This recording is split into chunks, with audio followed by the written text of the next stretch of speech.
Assalamu alaikum wa rahmatullahi ta'ala wa barakatuh.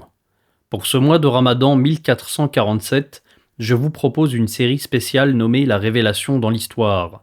Nous nous intéresserons au contexte historique de la révélation du Coran, car il n'est pas descendu hors du temps et de l'espace, mais au cœur d'une histoire bien réelle, celle d'hommes, de femmes, de conflits, d'exil, de victoires et d'épreuves. Chaque jour de ce mois béni, nous reviendrons sur un ou plusieurs versets en les replaçant dans le contexte où ils ont été révélés, que ce soit dans l'intimité d'une épreuve ou au cœur d'un bouleversement global. Comprendre quand et pourquoi un verset a été révélé, c'est aussi mieux comprendre ce qu'il dit, ce qu'il nous importe encore aujourd'hui. Cette série suivra l'ordre chronologique de la sira du prophète Mohammed sallallahu alayhi wa sallam, depuis la première révélation de la grotte de Hira jusqu'au dernier verset révélé à la toute fin de sa mission.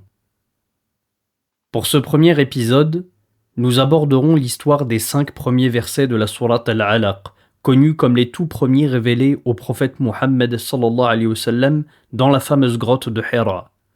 Nous sommes en l'an 610, au cœur d'une péninsule désertique largement ignorée par les grandes puissances de l'époque. Tandis que les grands empires s'épuisent dans des guerres incessantes, l'Arabie demeure en marge de l'histoire. Cette terre aride est habitée par un peuple que l'on appelle les Arabes, majoritairement nomades, attachés à une vie libre, rythmée par le désert, les saisons et les routes caravanières.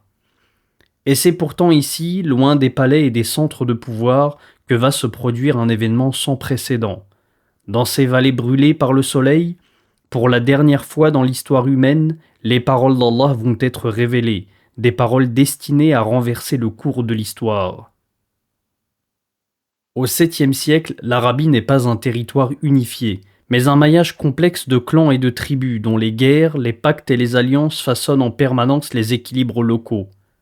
Le pouvoir n'y est pas centralisé, il se négocie, se défend et se transmet par la lignée, l'honneur et la force. À l'ouest de cette péninsule s'étend une région appelée le Hidjaz, traversée par d'anciennes routes caravanières. On y trouve un édifice singulier, un temple cubique dont l'origine exacte et la signification profonde échappent déjà en grande partie aux habitants eux-mêmes. Bien qu'il existe d'autres sanctuaires à travers l'Arabie, aucun ne bénéficie d'un prestige comparable à celui que l'on appelle la Kaaba.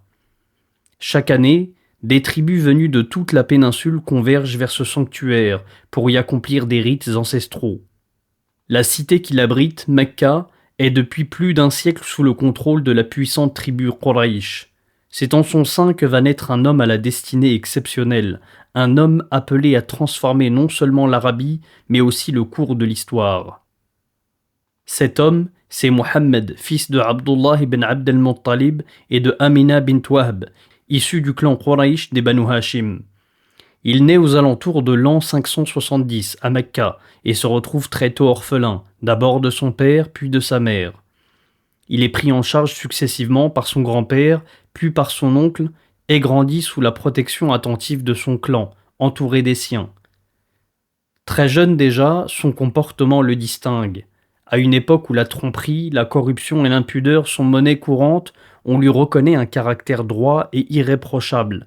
Les Mécois lui donnent d'ailleurs un surnom éloquent, As-Sadiq al-Amin, le véridique, le digne de confiance. À l'âge de 25 ans, une riche commerçante mécoise, Khadija, de 15 ans son aînée, entend parler de sa réputation. Elle lui confie la direction de l'une de ses caravanes commerciales vers le Chem.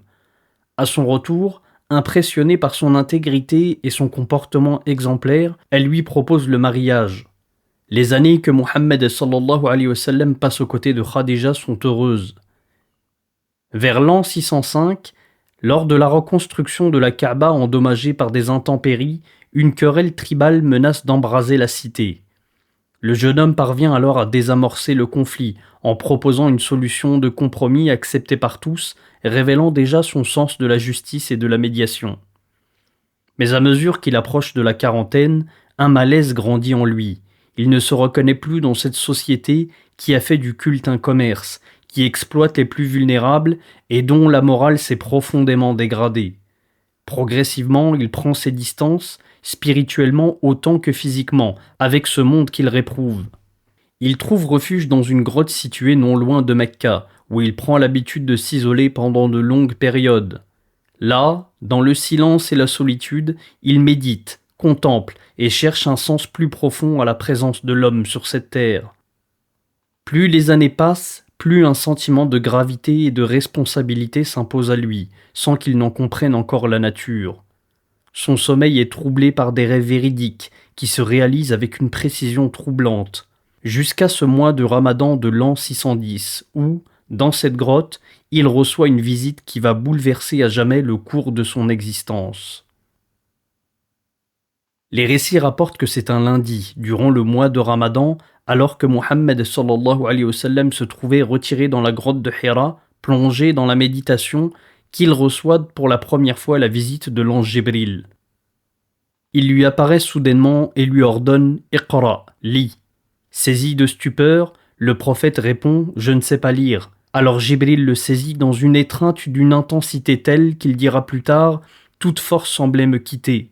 Puis l'ange le relâche et répète « Iqra ». Une seconde fois, le prophète répond qu'il ne sait pas lire, et une seconde fois, l'ange le serre avec une puissance écrasante. Puis, après l'avoir relâché une troisième fois, Jibril prononce les paroles qui allaient marquer à jamais le début de la révélation et de la mission prophétique de Muhammad sallallahu alayhi wa sallam. Iqra bismi rabbika alladhi khalaq, khalaqal insana min alaq, iqra wa rabbukal akram, alladhi allama bil qalam, allama al insana ma lam ya'lam. Lis au nom de ton Seigneur qui a créé l'homme d'une adhérence. Lis ton Seigneur est le très noble, qui a enseigné par la plume, qui a enseigné à l'homme ce qu'il ne connaissait pas.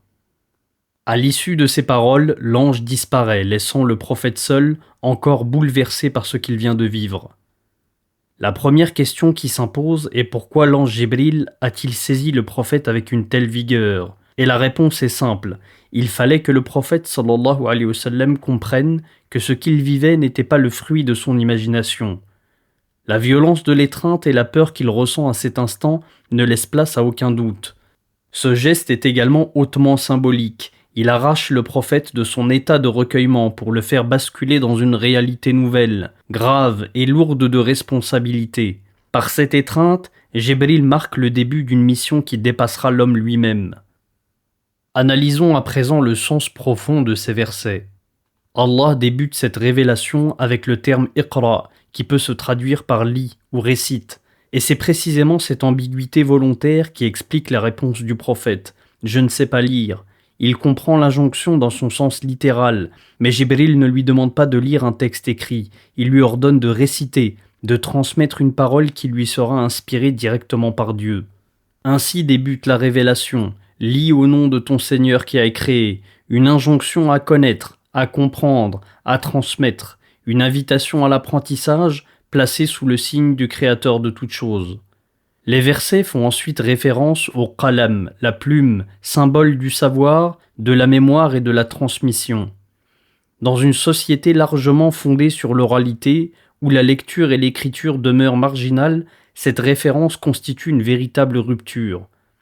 Dès ses premiers mots, la révélation élève la connaissance au rang de pilier spirituel. Ces versets annoncent un bouleversement intellectuel profond. La connaissance n'est plus seulement un outil, elle devient un acte de foi, un chemin vers la compréhension de Dieu et de sa création. Ces paroles préparent l'émergence d'une civilisation où l'écriture, la science et la réflexion occuperont une place centrale. Des siècles plus tard, tandis qu'une partie de l'Europe médiévale se détourne des savoirs anciens, jugés suspects ou blasphématoires, le monde musulman préservera, traduira et développera les héritages grecs, perses et indiens. De cette dynamique naîtront des avancées majeures en mathématiques, en médecine, en astronomie ou encore en philosophie. La première révélation ne traite encore ni du dogme, ni de rite, ni de loi. Elle appelle simplement à apprendre, car c'est par la porte de la connaissance que commence toute transformation durable.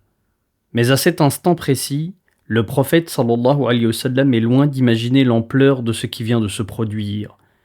Il est encore sous le choc. Bouleversé, il quitte la grotte de Hira et regagne précipitamment son foyer, le cœur battant. Khadija comprend immédiatement que quelque chose de grave s'est passé. Elle commence par apaiser son époux, puis le prophète lui rapporte ce qu'il a vu dans la grotte et conclut « Je crains pour ma vie ». À ce stade, son esprit est encore troublé et il craint de perdre la raison. Mais Khadija, elle, est convaincue que cet événement est en réalité une bénédiction. Elle dit: Non, par Allah, je sais qu'il ne t'humiliera jamais. Tu es bon envers les tiens, tu donnes l'aumône aux nécessiteux et tu fais preuve d'hospitalité.